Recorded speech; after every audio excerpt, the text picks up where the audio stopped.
उनके साथ खड़ा होके मैं इस प्रदेश के अंदर सरकार बना के दिखाऊंगा। मैं एक असामयिक लाद और साहब काशीराम जी ने इस प्रदेश के अंदर सरकार बनाई और वही मिशन मंजीत सिंह नौटियाल और मंजीत सिंह नौटियाल के संगठन का कार्यकर्ता प्रत्येक गांव में इस मिशन को लेकर जाएगा और हम लोग हिला देंगे सिस्टम को। और बड़ी पैमाने पर तैयारी चल रही है।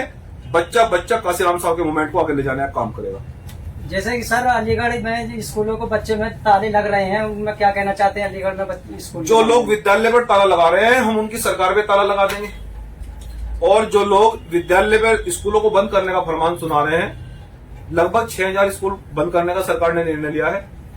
मैं भीम आर्मी जय भीम संगठन का एक कार्यकर्ता इस देश के गरीबों से, जो शिक्षा से वंचित बच्चे हैं, उनके परिवारों से, ग्रामीण क्षेत्र में रह रहे गरीब मजदूर किसान के बच्चों से, जो शिक्षा से वंचित है, जिनको 50-50 किलोमीटर 20-20 किलोमीटर विद्यालय जाना पड़ता है, लेकिन अब वो विद्यालय शिक्षा नहीं ले पाएंगे, उन सभी परिवारों से मैं उनका एक कार्यकर्ता और उनका एक नेता और उनका एक शुभचिंतक मैं वादा कर रहा हूं सरकार के सामने, अगर सरकार 6000 स्कूल बंद करेगी तो मंजीत सिंह नौटियाल निःशुल्क 12000 पाठशाला खोलने का काम करेगा। तैयारी युद्ध स्तर पर चल रही है। सर जैसे कि अब ये सरकार चल रही है, ये सरकार जो है आए दिन बढ़ती पब्लिक पे आफत पड़ रही है, इसमें क्या कहना चाहते हैं? देखिए, सरकार की जो पॉलिसी है हम इस बात को समझना होगा। सरकार की जो पॉलिसी की आम जनता को दबाकर देश मुट्ठीभर पूंजीपतियों के लोगों को हाथ में देकर देश सरकार नहीं चला रही है, सरकार को पूंजीपति लोग चला रहे हैं। इस बात को समझने की आवश्यकता है। सरकार इस देश की गरीब जनता नहीं चला रही है, या इस देश की जनता सरकार को नहीं चलाती है, ना देश चला रही है। बात समझने की है। अंग्रेजों की कुछ औलादे देश के अंदर जिंदा हैं और सरकार ने उनको पूंजीपति बनाया है और वही देश चला रहे हैं, वही सरकारें चला रही हैं। देश जब तक मजदूर किसानों के हाथ में नहीं आएगा, जब तक देश आगे नहीं बढ़ेगा, देश की जनता का उत्पीड़न होता रहेगा। इसलिए मजदूर किसान लोगों को देश को अपने हाथ में लेना होगा और वो तभी आ पाएगा जब आप लोग आंदोलन करेंगे सड़क पर रहकर, जब आप लोग गांव गांव जाकर मजदूर किसानों को जगाएंगे, मजदूर गरीब लोगों की बात करेंगे, शोषित पीड़ित वंचितों की बात करेंगे, शिक्षा की बात करेंगे, तब जाकर परिवर्तन आएगा। और उसके लिए मंजीत सिंह नौटियाल और भीम आर्मी जय भीम संगठन युद्ध स्तर पर तैयार है, करेंगे। जैसे कि सर आपको मालूम है मुस्लिम दलित जो आए दिन अत्याचार चल रहे हैं, ये क्या जहां दलित और मुस्लिम पिछड़ों पर अल्पसंख्यक आदिवासी वर्गों पर अत्याचार हो रहा है, उसके लिए भीम आर्मी जय भीम संगठन लड़ रहा है।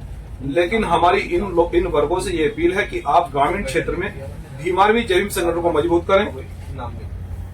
हम लोग काशीराम साहब के मिशन के लोग हैं, मिशनरी लोग हैं, और मिशन जब आगे बढ़ता है, जब मिशन मजबूत होता है, तो उस जिस वर्ग का जिन लोगों का मिशन मजबूत होता है उन लोगों पर कभी अत्याचार नहीं होता है। इसलिए मैं आप तमाम लोगों से ये कहना चाहता हूं कि देश के लोग काशीराम साहब के मूवमेंट को समझकर, काशीराम साहब के मूवमेंट और उनके समीकरण को, उनकी विचारधारा को समझकर, बाबा साहब डॉक्टर अम्बेडकर की आइडियोलॉजी और संविधान को समझकर आपको भीम आर्मी जय भीम संगठन के साथ जुड़ना होगा। हम लड़ने के लिए तैयार हैं, लेकिन आपको ये तय करना है कि आपके अधिकार के साथ के लिए लड़ना चाहिए या नहीं चाहिए, ये आपको तय करना है। सर जैसे कि आपका पूरा देश में ये संगठन चल रहा है, बहुत तेजी से आपका बहुत अच्छा चल रहा है, इसमें आप उस चीज पर कहा कहना चाहेंगे? हमारी ये अपील है इस देश की जनता से कि हम लोग बड़ी ईमानदारी और निष्ठा से इस लड़ाई को लड़ रहे हैं। ये लड़ाई अन्याय के खिलाफ है। हम संविधान को हाथ में लेकर लड़ रहे हैं। जिसके साथ भी उत्पीड़न होगा उसके साथ में खड़े हैं। संविधान को हाथ में लेकर लड़ेंगे। और देश के युवाओं से मेरी अपील है कि शिक्षा पर ताला और शराब पर जो है माला, वो नहीं चलेगा। हम लोग शिक्षा के क्षेत्र में बड़े पैमाने पर एक बदलाव करने वाले हैं और देश के गरीबों के लिए, शोषित पीड़ितों वंचितों के लिए काशीराम साहब के मूवमेंट पर चलकर हम कुछ नया करने वाले हैं। आप भरोसा